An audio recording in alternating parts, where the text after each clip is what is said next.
जिस हिसाब से साकिब ने जो है वो रोशनी को बदनाम करने की कोशिश की, तो ये तो सोच रहा था कि बहुत जल्दी वक़ार जो है वो रोशनी को तलाक दे देगा। लेकिन ये अपने मकसद में मुकम्मल तौर पर नाकाम हो चुका होता है और इसे किसी किस्म की कोई कामयाबी नहीं मिलती।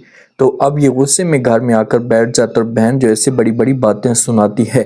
और उधर जो एमा होती है ना, रोशनी, क्योंकि एमा को तो मना कर देती कि भाई आपने जो किसी किस्म का कोई राब्ता नहीं रखना, आज के बाद विजी भाई के साथ उसके साथ आपने बात नहीं करनी, और हमने जो वो सोच लिया है कि आपकी हम शादी करवाएं। तो एमा को बड़ा गुस्सा आता है और ये साकिब के साथ आगे जाकर मुलाकात करेगी। साकिब को बोलेगी कि देखो साकिब, मैं कुछ आपकी हेल्प करना चाहती हूँ और आपकी हेल्प की ज़रूरत है मुझे। ये बातें साकिब सुनता है तो ये एमा को यहाँ पर इनकार कर देगा। इससे बोलेगा कि किस किस्म की हेल्प आपकी, पहले भी मैं हेल्प मैंने की है और आपने मेरा किसी किस्म का कोई साथ नहीं दिया। तो अहमद जो होगी ये साकिब को बोलेगी हम रोशनी को अब मुकम्मल तौर पर रास्ते से हटाएंगे, क्योंकि इसने मेरे बारे में बहुत गलत सोचा, ये मुझे रोकने की कोशिश की। तो साकिब जो होगा ये एमा के साथ मिल जाएगा। इससे बोलेगा कि अच्छा ठीक है, हम कुछ करते हैं। जो एमा होती है नाराज़ होती है, विजी आकर बात करने की कोशिश करता है तो अहमद जोगी विजी को साफ अल्फाज में इनकार कर देगी कि मैं आपके साथ किसी किस्म की कोई बात नहीं करना चाहती, किसी किस्म का आपके साथ कोई ताल्लुक नहीं रखना चाहती, क्योंकि जब एक इंसान मेरे दिल में कोई खोट नहीं है और मैं अच्छी सोच रखने वाली हूँ तो आगे से मुझे रोका जाता है, मुझे किसी किस्म की कोई खुशी नसीब नहीं होती। तो विजी जोगा ये एमा को समझाने की कोशिश करेगा कि आपने इन बातों के ऊपर बिल्कुल बिलीव नहीं करना, आप ये बात अपने दिमाग से निकाल दें, आप टेंशन ना लें, मैं हमेशा आपके साथ हूँ, आप परेशान ना हो। तो एमा जोगी फिर नाटक करेगी या विजी को बोलेगी कि आप किस किस्म का मेरा साथ देंगे, कहाँ तक। तो विजी जोगा बोलेगा कि जहाँ तक तुम बोलोगी वहीं तक मैं आपका साथ दूँ, कभी भी आपको अकेला नहीं छोड़ूंगा, आपने टेंशन नहीं लेनी। तो फिर मामला जो होंगे एमा और विजी के अच्छे बनना शुरू हो जाएंगे और दोनों की जो दोस्ती होगी ये मजबूत हो जाएगी। और विजी जो एक बहुत बड़ा फैसला करेगा कि ये जाकर वकार को मना कर देगा।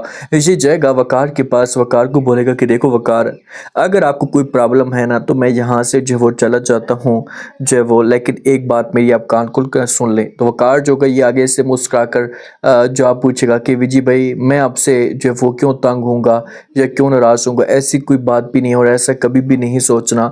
तो विजी जोगा ये फिर वकार को बोलेगा कि भाई अगर आपको जो कोई प्रॉब्लम नहीं है तो फिर आप जो वो एमा को क्यों मना करना चाहते हैं, आपका एमा के साथ मसला क्या है, देखें कि कोई प्रॉब्लम है तो आप मुझे बताएं। तो वकार जो ये समझाने की कोशिश करेगा विजी को कि भाई एमा बहुत बुरी है और आपके बारे में वो कभी भी अच्छी सोच नहीं रख सकती, इसलिए मैं आपके साथ ये बात करूं।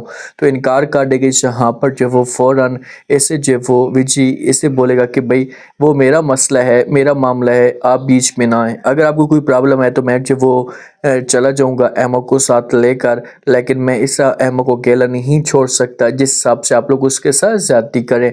तो बहुत ज़्यादा जो वो वकार को ये बात बुरी लगेगी, बार बार बात करेगा, समझाने की कोशिश करेगा, लेकिन कोई भी बात नहीं सुनेगा विजी, ऐसे साफ अल्फाज में इनकार कर देगा और यहाँ से जो वो विजी नाराज होकर चला जाएगा। वकार जो का परेशान होगा, रोशनी इसे परेशान देखेगी तो इससे पूछने की कोशिश करेगी, इससे बोलेगी कि वकार तुम इतने परेशान क्यों और किस वजह से हो। तो आगे से वकार जो होगा खुलकर बात करेगा, इससे बोलेगा कि मैं परेशान ना हूँ तो मैं क्या करूँ, मुझे समझ तक नहीं आती कि ये क्या हो रहा है, और मैं जो है वो विजी को समझाने की कोशिश भी करूँ लेकिन वो मेरी बात तक नहीं मान रहा। मैंने आपको पहले भी कहा था कि हम एमा का कुछ करते हैं। तो रोशनी जोगी वकार को बोलेगी कि आप परेशान ना हो, आप कोई भी रिश्ता ढूंढें, मैं भी बात करती हूँ और हम इसकी जो वो शादी करते हैं, इसके मामले को क्लियर करते हैं। तो वकार जो ये रोशनी को कहेगा कि आपको क्या लगता है कि अब ये सब कुछ मुमकिन हो सकेगा, क्योंकि जिस हिसाब से रिस्पॉन्स आ रहा है विजी भाई का और इसने जो वो एमा ने विजी को अपने चुंगल में फंसा लिया, तो मुझे नहीं लगता कि एमा की शादी हो पाएगी। तो क्या इन दोनों की शादी होगी?